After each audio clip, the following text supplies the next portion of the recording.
عمران خان کی حفاظتی ضمانت 3 مارچ تک منظور۔ لاہور ہائی کورٹ میں جسٹس باقر نجفی کی عدالت نے تھانہ سنجانی مقدمے میں ضمانت منظور کی۔ عمران خان عدالت کے روبرو پیش۔ روسٹرم پر عمران خان نے کہا ابھی مجھے 2 ہفتے چاہیے، کوئی جھٹکا پڑ گیا تو دوبارہ کھڑے ہونے کے لیے 3 ماہ لگ جائیں گے۔ عمران خان کی لاہور ہائی کورٹ میں پیشی زمان پارک سے روانگی کے موقع پر درجنوں گاڑیوں میں عوام کا جمی غفیر ساتھ نکلا۔ پارٹی رہنماؤں اور کارکنوں کی بڑی تعداد شامل رش کے باعث عدالتی ڈیڈ لائن 5 بجے تک نہ پہنچ سکے۔ عمران خان کی گاڑی 5:48 پر عدالت کے احاطے میں داخل ہوئی۔ فواد چودھری کہتے ہیں کسی کال کے بغیر عمران خان کے ساتھ ہزاروں لوگ نکلے۔ سوشل میڈیا پر عدالت پر دھاوا بولنے کی کال دی۔ عمران خان مجرم اور عدالتوں پر حملہ آور ہے، عوام کو اکسا رہا ہے۔ وزیر اطلاعات مریم اورنگزیب کہتی ہیں جیل بھرو تحریک کا اعلان کرنے والا ضمانتیں کراتا پھر رہا ہے۔ صدر مملکت کا پنجاب اور خیبر پختونخوا میں 9 اپریل کو الیکشن کا اعلان۔ کہا الیکشن کمیشن سیکشن 57(2) کے تحت انتخابات کا انعقاد کرے۔ آئین کے تحفظ اور دفاع کا حلف لیا ہے۔ آئین اور قانون الیکشن میں 90 دن سے زیادہ تاخیر کی اجازت نہیں دیتا۔ پنجاب خیبر پختونخوا کے گورنرز اور الیکشن کمیشن آئینی ذمہ داریاں ادا نہیں کر رہے۔ دونوں آئینی دفاتر گیند ایک دوسرے کے کورٹ میں ڈال رہے ہیں۔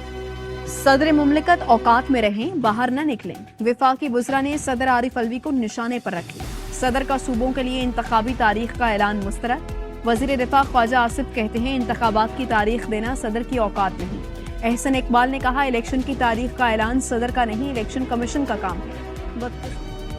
صدر مملکت کو الیکشن کی تاریخ دینے کا اختیار تھا جو انہوں نے استعمال کیا۔ ماہر قانون سلمان اکرم راجہ کہتے ہیں کوئی صدر مملکت کا اختیار نہیں مانتا تو آرٹیکل 57 عدالت میں چیلنج کر سکتا ہے۔ خان صاحب مان لو غیر جمہوری ہے، توبہ کرو، پارلیمان میں واپس آ جاؤ، ہمارے ساتھ بیٹھو، چارٹر آف ڈیموکریسی پر بات کریں۔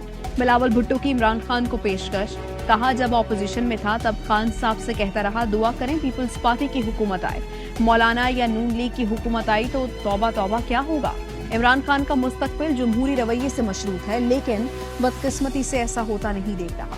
پاکستان صدر صاحب عمران خان کا جھوٹا نہ کھائیں۔ وزیر اطلاعات سندھ کا صدر ڈاکٹر عارف الوی کو مشورہ تھا۔ صدر نے الیکشن کی تاریخ کا اعلان کر کے پھر غیر آئینی کام کیا ہے۔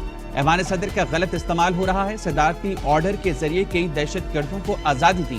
کراچی میں آئندہ ہفتے سے سنیپ چیکنگ شروع ہوگی۔ بغیر رجسٹریشن اور بغیر نمبر پلیٹ گاڑیاں ضبط کی جائیں گی۔ شو روم سے بغیر رجسٹریشن گاڑی نکالنے کی اجازت نہیں ہوگی۔ پرنٹڈ گاڑیاں بھی سڑکوں پر نہیں لائی جا سکیں گی۔ اسلحے کی نمائش کی اجازت کسی صورت نہیں ہوگی۔ ممنوعہ فنڈنگ کیس میں عمران خان مجرم ثابت ہو چکے۔ توشہ خانہ میں عمران خان نے ڈکیتیاں کی ہیں۔ مسلم لیگ نون کی نائب صدر مریم نواز کہتی ہیں مہنگائی کی ذمہ دار موجودہ حکومت نہیں ہے، نواز شریف آئیں گے تو حالات ٹھیک ہو جائیں۔ غیر مصدقہ آڈیو ویڈیو لیکس پر عمران خان کا چیف جسٹس سمیت سپریم کورٹ کے تمام ججز کو خط۔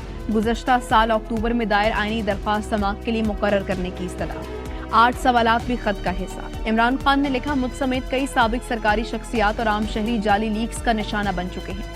سابق وزیر اعلیٰ اور سپریم کورٹ کے معزز جج کی مبینہ گفتگو بھی سامنے آئی۔ آڈیو ویڈیوز کو ڈیپ فیک سمیت دیگر جعلی طریقوں سے تیار کیا جاتا ہے۔ پنجاب میں 1 کروڑ افراد کے بے روزگار اور برآمدات میں 10 ارب ڈالرز نقصان کا خدشہ۔ اجتماع کے پیٹرن ان چیف گوہر اعجاز کا وزیر اعظم کو خط۔ بتایا برآمدات میں کمی کا سلسلہ شروع ہو چکا۔ پنجاب میں سندھ کے مقابلے میں پاور ٹیرف زیادہ ہے۔ ایکسپورٹ سیکٹر کے لیے گیس ریٹ $7 فی MMBTU مقرر کیا جائے۔ برآمدی انسداد دہشت گردی کی عدالت نے الیکشن کمیشن کے باہر توڑ پھوڑ کیس میں اسد عمر، علی نواز اوان اور دیگر کو آج طلب کر لیا۔ کیس میں عدالت نے عمران خان کی عبوری ضمانت خارج کر رکھی ہے۔ تحریک انصاف کے 70 اراکین قومی اسمبلی کو ڈی نوٹیفائی کرنے کا نوٹیفیکیشن معطل۔ یوٹیلیٹی اسٹورز کارپوریشن نے جہانگیر ترین کی مل سے مزید 50,000 میٹرک ٹن چینی خرید لی۔ ذرائع کا کہنا ہے چینی گزشتہ ٹینڈر کے مقابلے میں $8 فی کلو مہنگی خریدی گئی۔ کراچی پولیس آفس حملے کے سہولت کاروں کی تلاش۔ CTD نے افغان بستی سے 3 مشکوک افراد کو حراست میں لے لیا، نامعلوم مقام پر منتقل۔ اجمیر نگری سے بھی ایک مبینہ سہولت کار پکڑا گیا۔ اسلام آباد میں تیز ہواؤں گرج چمک کے ساتھ تیز بارش، اولے بھی برسے۔ وفاقی دارالحکومت کا موسم خوشگوار ہو گیا۔ امریکی صدر کے غیر اعلانیہ دورے پر یوکرین آمد۔ کیف میں یوکرینی ہم منصب نے استقبال کیا۔